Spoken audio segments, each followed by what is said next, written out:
है देना, क्या कहेंगे इस पर, आपकी पहली प्रतिक्रिया? सबसे पहले तो मैं बधाई देना चाहूंगा देश के हमारे यशस्वी प्रधानमंत्री जी को कि जो बोला था वो भरोसे के साथ लोगों ने अब देखा है। 22 अप्रैल को जिस जघन्य घटना को अंजाम दिया था आतंकवादियों ने पहलगांव की उस धरती पर, जहां देश दुनिया के टूरिस्ट घूमने के लिए आते हैं, आनंद के लिए आते हैं, परिवार के साथ आते हैं, वहां निर्दोष लोगों की हत्या की थी।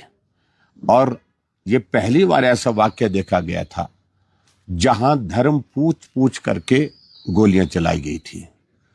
और शायद मुझे लगता है कि इसी बात को ध्यान में रखते हुए कि जो हत्याएं हुई थी वो पुरुषों की थी और उनके परिवार के सदस्यों को छोड़ दिया गया था कि ये संदेश मोदी तक पहुंचाए। और शायद इसी बात को ध्यान में रखते हुए भारत की सेना ने आदरणीय प्रधानमंत्री जी के साथ जो कार्रवाई करने के लिए जो ऑपरेशन का नाम तय किया, उस ऑपरेशन का नाम भी ऑपरेशन सिंदूर रखा। जहां हमारी बहनों का सिंदूर उजाड़ा गया था, उसी के नाम पर ये सिंदूर ऑपरेशन रखा गया। और मैं इस बात के लिए जरूर कहना चाहूंगा कि अब की बार ये जो अटैक किया गया है, ये अटैक कोई पीओके पर नहीं, ये पाकिस्तान के अंदर जाकर के 100 किलोमीटर से भी अंदर जाकर के जो है अटैक किया गया है। और बहुत जिम्मेवारी के साथ ही अटैक किया गया है। इसमें प्रयास किया गया है, जो सेना की ब्रीफिंग अभी आप लोगों ने देखी होगी, उसमें सिर्फ जो टेररिस्ट एक्टिविटी के जो सेंटर थे, अलग अलग जो इनकी टेररिस्ट ऑर्गेनाइजेशंस हैं, उनके जो ट्रेनिंग के साथ साथ में उनको तैयार करके भेजने के जो हेडक्वार्टर्स थे, जो ट्रेनिंग सेंटर थे, वहां अटैक किया गया। और 9 स्थानों पर 9 ठिकाने जो आतंकवादियों के जो वो बहुत एक्टिव हुआ करते थे, वहां पर ये किया गया 7 शहरों में। और मुझे इस बात को लेकर के प्रसन्नता है कि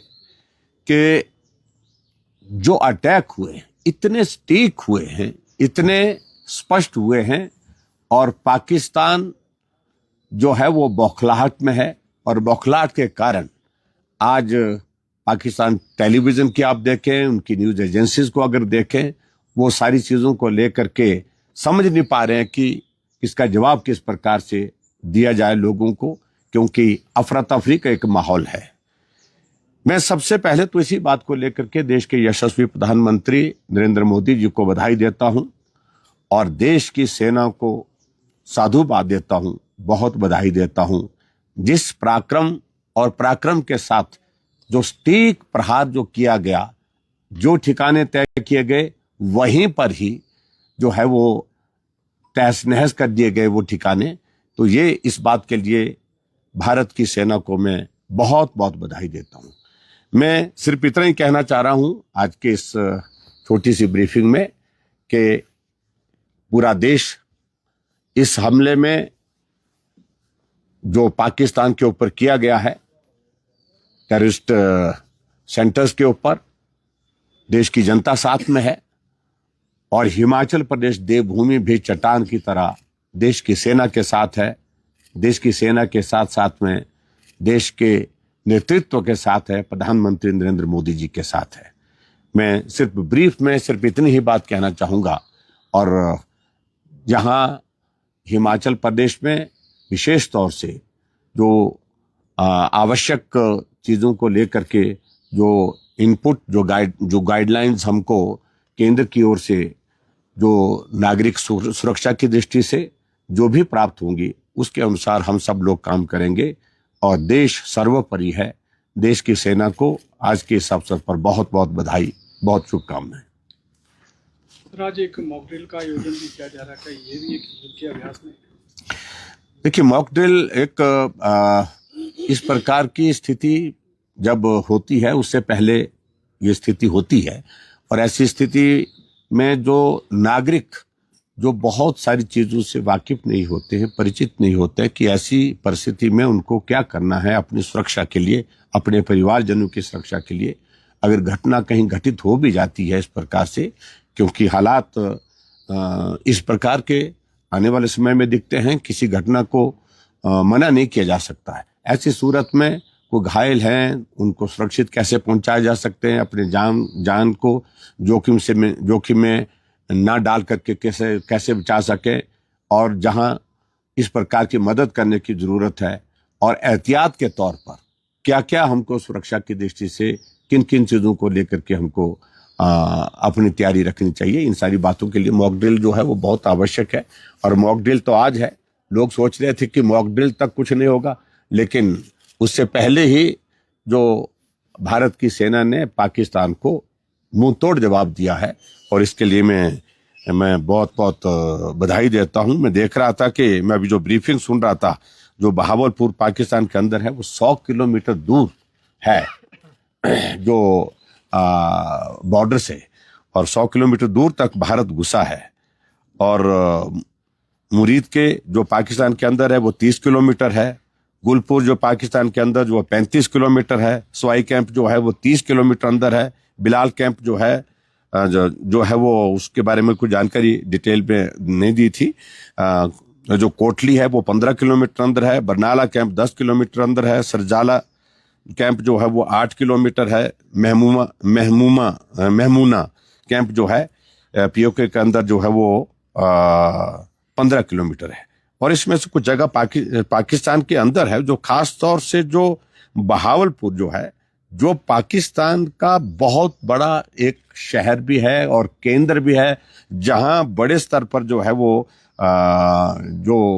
टेररिस्ट को ट्रेनिंग दी जाती थी, और उसके बाद ट्रेनिंग करने के साथ साथ में उनको जो इस प्रकार से सारा तैयार करके जो भारत की सीमा में इस प्रकार की घटनाओं को अंजाम देने के लिए किया जाता। तो इस बात को लेकर के आपने ब्रीफिंग में देखा होगा, भी जो सेना की जो ब्रीफिंग हुई है, ये पहलगांव तक ही सीमित नहीं रह गया। पहलगांव के आतंकवादियों ने जहां से ट्रेनिंग ली उसी कैंप तक सीमित नहीं है, चाहे वो 26/11 की बात है, चाहे वो सर्जिकल स्ट्राइक की बात है, चाहे वो पुलवामा अटैक की बात है, चाहे वो अलग अलग घटनाएं जो देश के अंदर इस प्रकार से घटित हुई है टेररिस्ट की, जहां जहां से ट्रेनिंग उन लोगों ने की थी, जहां जहां उन लोगों को तैयार करके भेजा गया था, उनमें से 9 ठिकानों को तबाह कर दिया।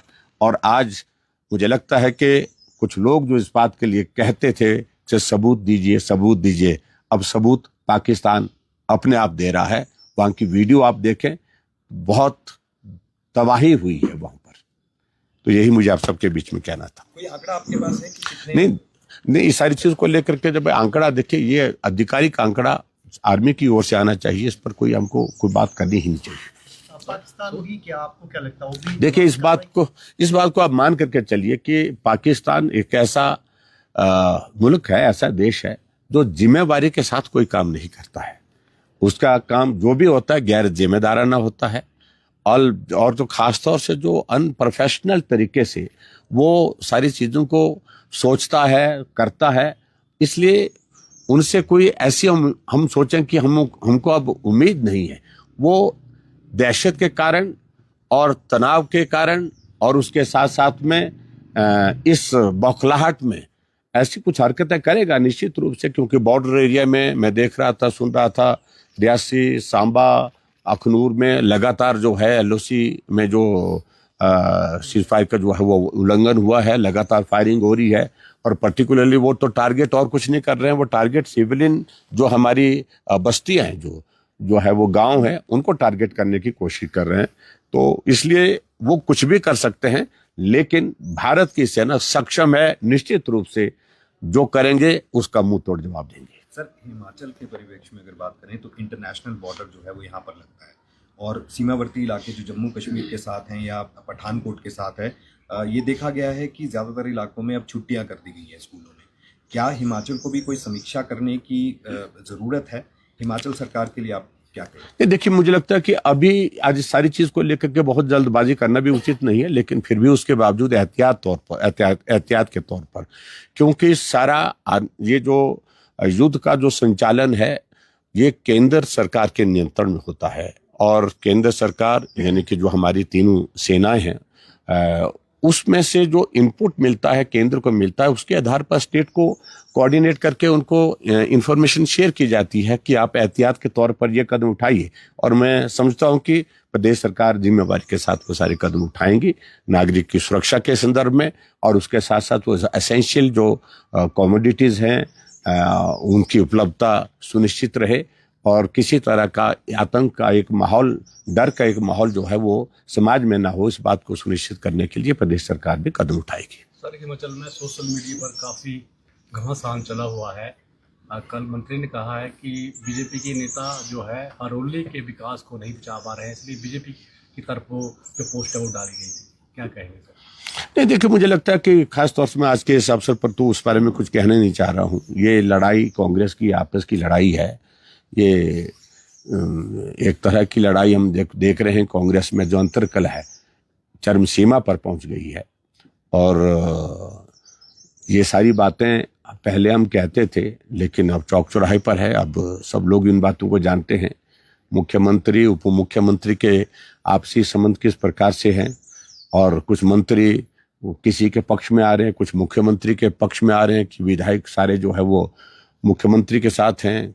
कुछ लोग कह रहे हैं कि जो ऐसी स्थिति में जो है मुकेश अग्निहोत्री के साथ हम खड़े हैं। तो ऐसा एक अलग से परिस्थिति का एक दौर बना हुआ है हिमाचल प्रदेश में। प्रदेश तबाह हो रहा है, बर्बाद हो रहा है, विकास की किसी को चिंता नहीं है, और कांग्रेस पार्टी अपनी लड़ाई जिस प्रकार से सत्ता के हासिल करने के बाद कुर्सी की लड़ाई लड़ रही है, तो ये जग जाहिर है, और ये बहुत दुर्भाग्यपूर्ण है प्रदेश के लिए। विक्रमादित्य सिंह कह रहे हैं कि विपक्ष की साजिश है। जब उनसे कल सवाल पूछा नहीं, मुझे लगता है कि विक्रमादित्य बहुत कई बातें ऐसी इमेच्योर करते हैं, बोलना कुछ वो बोल जाते हैं, उसके बाद लिपापोती करते हैं। लिपापोती करने की आवश्यकता उनको होनी नहीं चाहिए।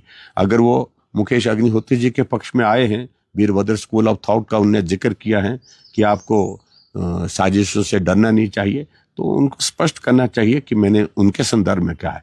भाजपा के बारे में मुझे लगता है कि उनके कहने की कोई इस वक्त की ऐसी स्थिति में कोई आवश्यकता बनी है, और हम सक्षम हैं अपनी पार्टी को चलाने के लिए।